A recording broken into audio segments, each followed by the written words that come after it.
Pan Masala. All's fair in Pyar and Pan Bahar.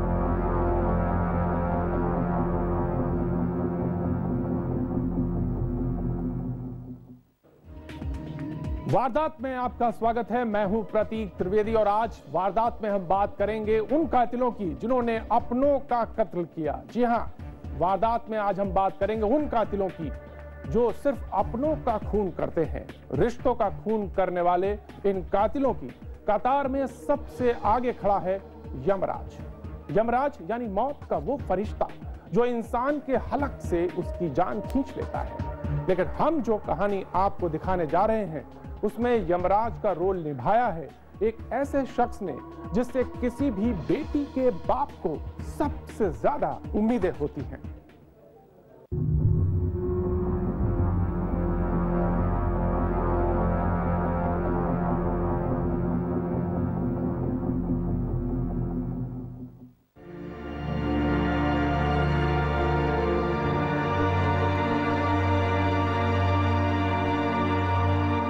इस कमरे में अब से बस थोड़ी ही देर पहले यमराज दाखिल हुआ था।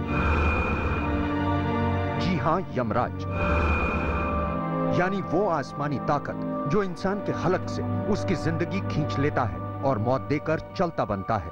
बस फर्क ये है कि नए जमाने का ये यमराज उसी शख्स का रिश्तेदार था जिसकी अब से कुछ देर पहले इस कमरे में जान ली गई है। कमरे के फर्श, दीवार और साजो सामान पर मौजूद खून के छींटे देखकर अंदाजा लगाया जा सकता है कि कत्ल करते वक्त कातिल किस कदर गुस्से में था। यह है रामेश्वर यादव और रामेश्वर ही वो यमराज है जिसने अपने ससुर शंकर यादव की उन्हीं के दफ्तर में चाकू से गोदकर हत्या कर दी है, फकत इस वजह से कि उसके ससुर उसे यमराज कहकर बुलाते थे। कल तैयारी के साथ आया है और अचानक ऑफिस में जाके और ये धारदार हथियार से शंकर लाल को ताबड़तोड़ मुंह, नाक और हाथ, दोनों हाथ की कलाई और सिर में चोट, घातक चोट पहुंचा के हत्या कर दी है। वारदात है छत्तीसगढ़ के रायगढ़ जिले की। जनपद के इसी दफ्तर में मकतूल शंकर यादव बतौर हेड क्लर्क काम करते थे। उनकी अपने दामाद रामेश्वर यादव से पिछले कई दिनों से अनबन चल रही थी। मामला रामेश्वर और उसकी बीवी के बीच झगड़े को लेकर शुरू हुआ था, लेकिन बात चूंकि लगातार बिगड़ रही थी, लिहाजा शंकर यादव ने अपनी बेटी को भी दामाद के घर से बुलाने का फैसला कर लिया।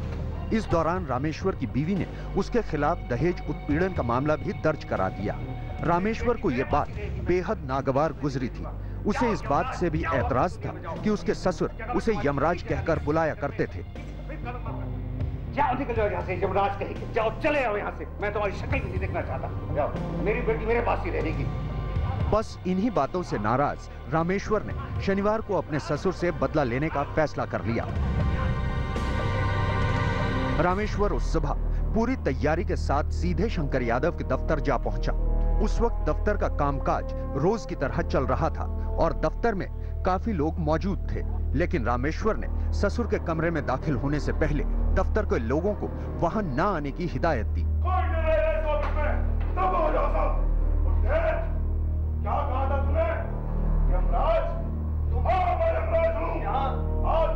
इसके बाद कुछ देर तक दोनों में बहस होती रही। तभी ससुर से बदला लेने की नीयत से आए रामेश्वर ने अपने पास छिपा खंजर निकाल लिया और इसके बाद वो ससुर पर ताबड़तोड़ वार करने लगा। इस दौरान शंकर ने रामेश्वर से अपनी जान बख्श देने की मिन्नतें भी की, लेकिन रामेश्वर के सर पर खून सवार था।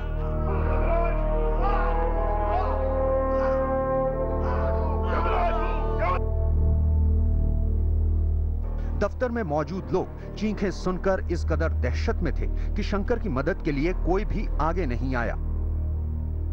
थोड़ा ही क्षण हुआ था, वो बाहर निकलने ही वाले थे कि पांडे पटेल आके बताया कि साहब वो शंकर यादव बाबू जो साहब ग्रेड 3 हैं, उनको उनके कक्ष में ही कोई बाहरी आदमी आके धारदार हथियार से मार दिया है, जान से मार दिया। निकल गया तो देखा मार रहा था। कौन? वो आदमी का नहीं पहचाना था। कहाँ से मार रहा था? धार हथियार से मार रहा था। ये तड़प रहा था क्या? नहीं, तड़प नहीं रहा था, पूरा लस्त पड़ गया था, खून पूरा बिखरा पड़ा था। वारदात के बाद मौके पर पहुंची पुलिस भी मौकाए वारदात को देखकर हैरत में पड़ गई। रामेश्वर ने ससुर शंकर यादव पर चाकू से इतने वार किए थे कि दफ्तर के इस हिस्से में चारों तरफ खून ही खून था। यहाँ तक कि दफ्तर की फाइलों और मेज कुर्सियां भी खून से तर थी। पुलिस ने मौके पर मौजूद सारे सबूत जमा कर लिए और दफ्तर से कुछ ही दूरी पर रामेश्वर को भी गिरफ्तार कर लिया। रामेश्वर को अपने किए पर कोई अफसोस नहीं है। मेरे को यमराज बोले अपनी लड़की को नहीं भेज रहे थे, मैंने बार बार रिक्वेस्ट किया, ये सर भी है 498 में केस भी किए, सर बहुत समझाए, नहीं माने, पागल है। मैं भी पागल दूंगा उनके लिए, और क्या चाहिए बस। रायगढ़ पुलिस के पास मौकाए वारदात पर मिले सबूत, चश्मदीद और आरोप सब मौजूद हैं। कत्ल में इस्तेमाल हुआ खंजर और कत्ल का मकसद भी साफ है। आरोपी चूंकि खुद ही इकबाले जुर्म भी कर रहा है, लिहाजा कोई वजह नहीं है कि रामेश्वर को अपने किए की सजा ना मिल पाए।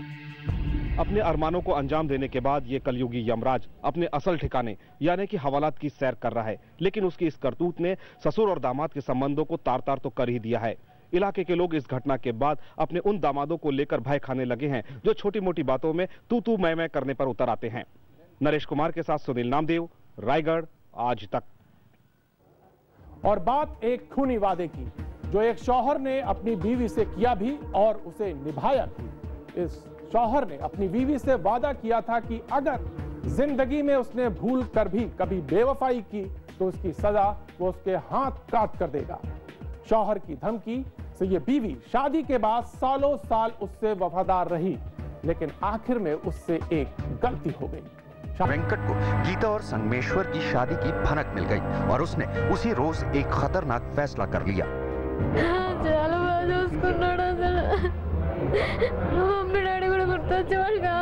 उसको